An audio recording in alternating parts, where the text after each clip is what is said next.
Assalamualaikum warahmatullahi wabarakatuh. Bismillahirrahmanirrahim. Alhamdulillahi rabbil alamin. Wa bihi nasta'inu ala umuri dunya waddin.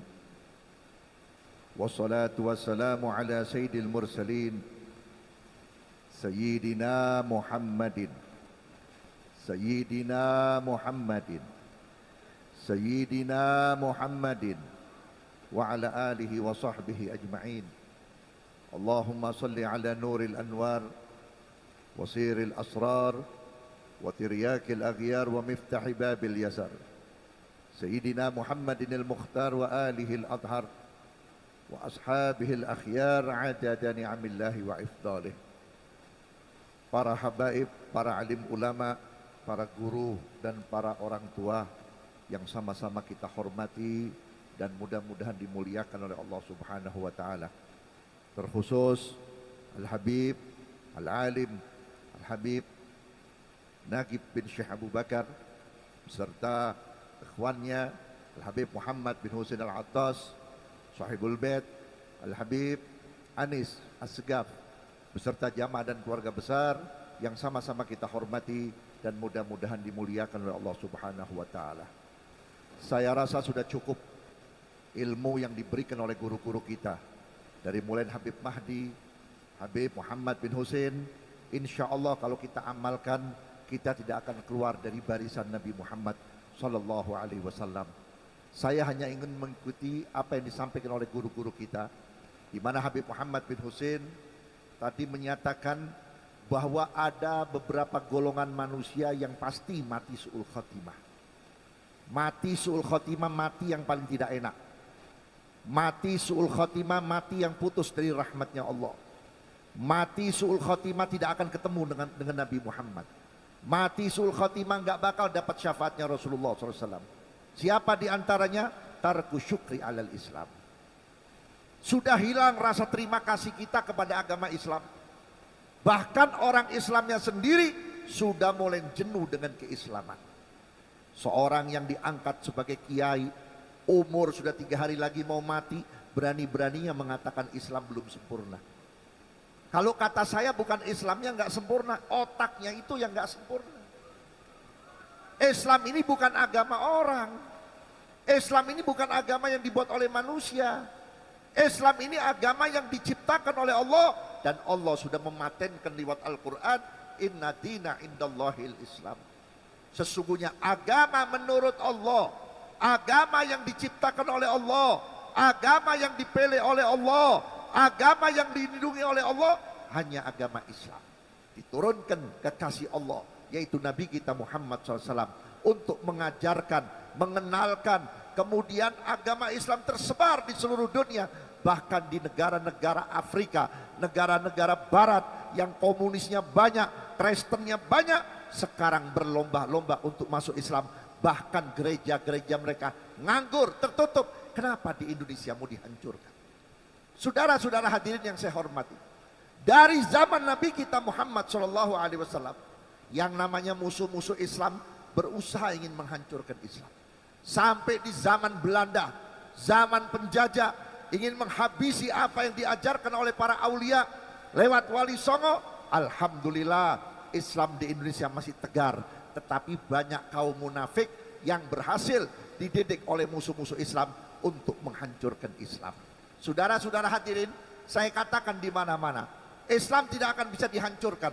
Kenapa? Sudah dijamin oleh Allah dan oleh Nabi Muhammad. Al-Islam ya'lu wa la yu'la alaih. Islam itu tinggi, tidak ada yang melebihi daripada ketinggian Islam. Saudara-saudara, boleh tanya agama mana yang ngajarin cebok? Agama mana yang ngajarin motong kuku? Agama mana yang mengatur rumah tangga? Agama mana yang mengatur bagaimana cara mendidik anak? Kecuali agama Islam. Mohon maaf, bukan saya menghina agama yang lain.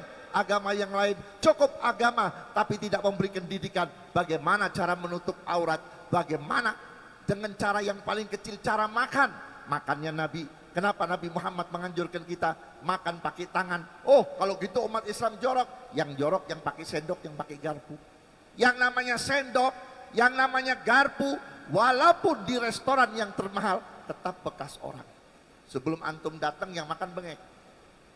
Sekarang antum makan. Besok datang lagi orang makan, mulutnya berdarah-darah. Besok orang yang makan punya penyakit TBC.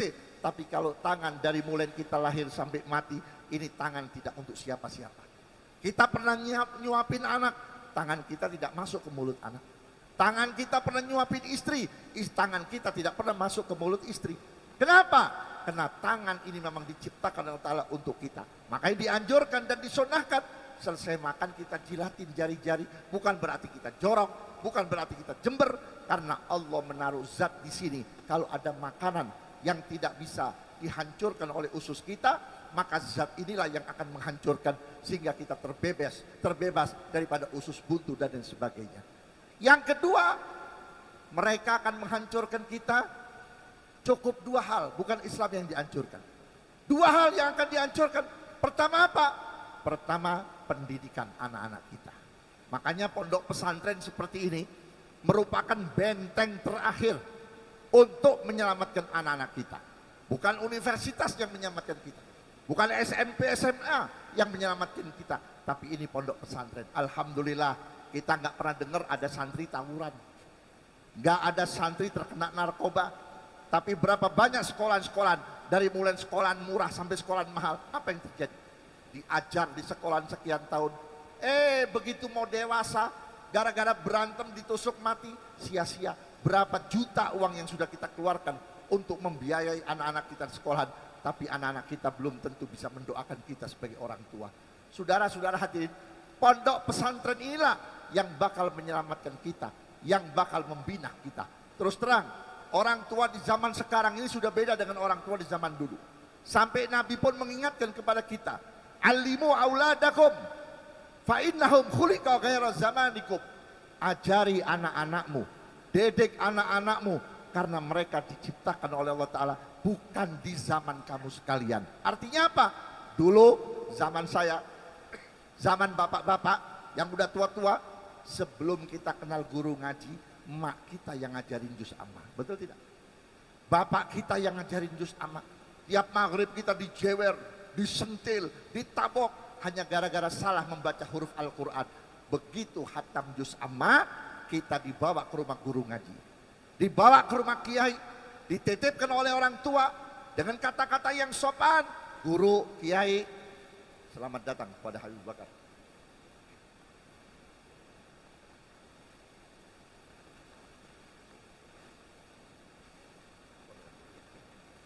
Dengan kata-kata yang sopan, dengan hati yang lembut dan ikhlas. Guru, kiai, ajengan, ustadz, Habib, ini anak saya.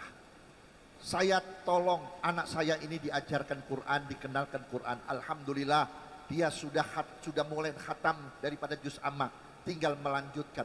Tolong diberikan pemahaman Quran. Tolong diajarkan bagaimana bacaan Quran dan diajarkan apa yang diperintah dan diatur dalam Quran. Pulang sang orang tua, pulang tidak tinggal diam, punya uang dicelengin, sisa belanja, sisa beli rokok ditaruh. 1 bulan ditaruh di amplop, dikirimkan kepada guru ngaji. Guru, bukan saya balas jasa guru, bukan saya balas daripada harganya Al-Quran, tapi ini sekedar untuk nambah-nambahin bayar listrik, nambah-nambahin bayar beli kapur tulis. Tapi sekarang mana saudara? Perhatian kita nggak ada kepada pendidikan agama. Pesantren-pesantren banyak yang gratis, pesantren-pesantren banyak yang nggak bayar kepada guru. Padahal lewat pesantren ini antum yang bakal beruntung nanti dikubur. Tetangga doain kita cuma 3 hari, itu kalau ada fulus. Tetangga doain kita cuma 7 hari, itu kalau ada uang. Kalau antum mati nggak punya anak yang soleh, punya anak yang tidak ngerti agama, ditambah nggak punya apa-apa, siapa yang ngedoain kita, saudara-saudara? Saya waktu belum sakit, ya kurang lebih tahun 2015, ada tetangga saya meninggal dunia. Saya ikut ngantrin, dimakamin di daerah Dredet, Bogor sana. Pas jenazah mau dimasukkan, mendung, udah hampir hujan. Saya cari tempat teduh. Saya minggir, terdengar ada orang baca surat Yasin. Merdu, enak, bagus. Saya cari di mana nih arahnya. Subhanallah, di ujung sana ada anak muda nggak pakai peci, celana panjang, pakai kemeja, dia baca Yasin. Saya deketin, ternyata yang baca Yasin bukan dia yang baca, handphonenya yang baca. Saya tegur, ini ziarah model apa? Maaf Pak, saya ini baru pulang dari Amerika. Saya 8 tahun sekolah di Amerika. Saya baru dengar ibu saya meninggal. Setelah 3 hari saya datang kemari. Saya nggak tahu, jangan pun baca Quran, jangan pun baca Fatihah.